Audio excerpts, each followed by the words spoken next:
La saleté. Il y a plusieurs formes de saleté, plusieurs formes de crasse.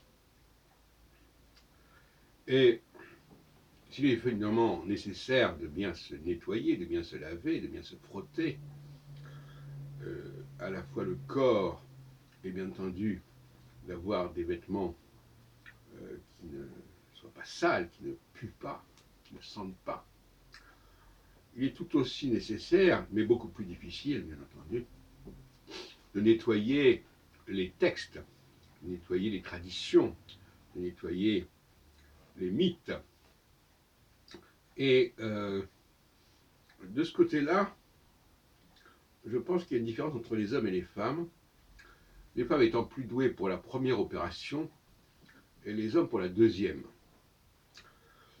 Et la capacité à nettoyer un texte, un savoir, un dispositif quelconque, et de lui enlever tout ce qui pourrait le perturber, le corrompre, le polluer, me paraît essentiel pour l'avancement des sciences, dans tous les sens du terme, sciences religieuses, sciences physiques, sciences sociales, etc.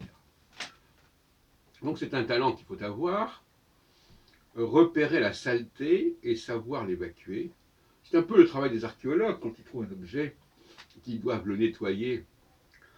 Et à ce propos, pour revenir à ce que je disais tout à l'heure, il est certain que la propreté du corps et la propreté n'est jamais acquise complètement, parce que on peut avoir l'impression d'être propre alors qu'on ne l'est pas. Il suffit de frotter un petit peu le corps, la peau, pour faire ressortir des impuretés. Donc c'est relatif. Et il est certain que plus le corps est propre, plus il peut capter le corps de l'autre. Et donc c'est très important au niveau des relations physiques et sexuelles que d'être dans la propreté. Mais une propreté qui doit être beaucoup plus rigoureuse que celle que l'on imagine habituellement. Et je rappellerai que au Japon, par exemple, certaines personnes qui sont venues au Japon, certains Européens qui sont venus aux Occidentaux qui sont venus au Japon, eh bien, quand on les a, bon, je ne sais pas, c'est peut-être avec les geishas, je ne sais plus.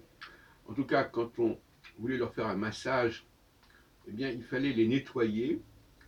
Et eux qui croyaient être complètement propres, ils voyaient que quand on leur appliquait certains produits, eh bien, il y avait une énorme crasse qui ressortait et qui ça leur faisait honte.